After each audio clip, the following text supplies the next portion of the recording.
All right, just a quick little memo, more to myself than anything else. I've passed by this street corner several times.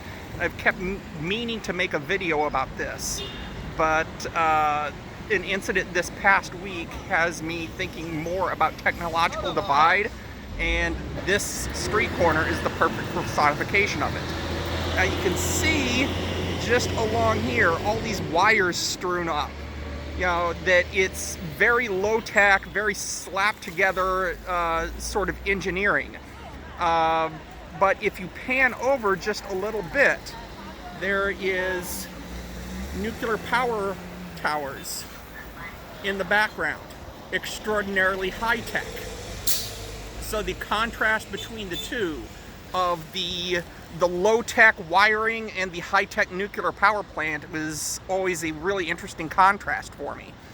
And it shows the technological divide. A lot of people talk about the disappearing middle class, that people are either extraordinarily wealthy or extraordinarily poor, and there is no middle-income people anymore. That demographic is disappearing. Well, the same thing that's true with money can also be said about technology. That there is either really low tech, people who aren't computer literate, who abuse engineering and slap things together without really knowing what they're doing. And on the other extreme is extraordinarily high tech, very modern, very sleek, extraordinarily efficient, and amazingly productive. But there is no middle technology anymore. People that are computer literate are really, really good with computers, and people that aren't computer literate are really bad with computers. There is no medium technology anymore.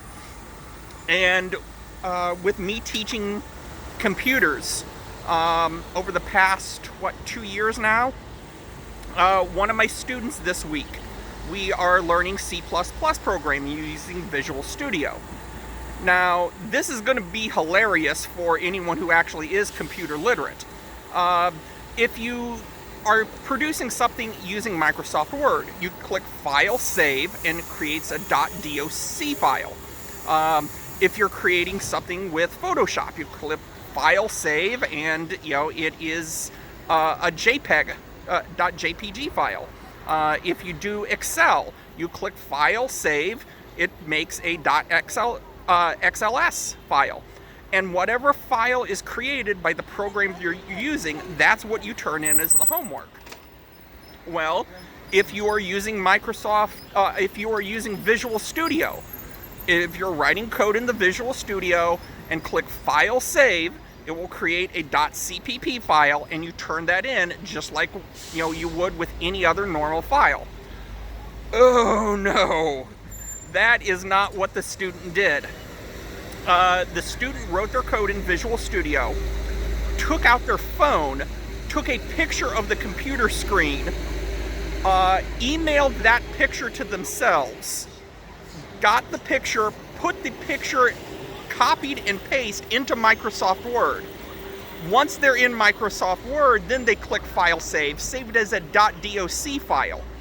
Then they go to the File Explorer where the .doc file is, re-click to rename the file, and changed the .doc file extension to a .cpp file. According to them, everything that I asked for was accomplished. I said turn in the code as a CPP file. The method they did result in a .cpp file, and it was of their code. And these are college students studying computers in their second year. The students in class who are extraordinarily good with computers don't need any help at all. And the students in the class that aren't computer literate are completely beyond help. There's talk, other people have talked before about when you're teaching, you have to teach to the middle. That whatever is the average student in class, that is what level that you're supposed to teach towards. And the extraordinarily good students are bored, and the extraordinarily bad students are lost.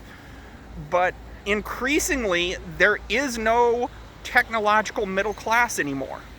It's either extremely low tech, extremely high tech, but there is nothing in the middle anymore.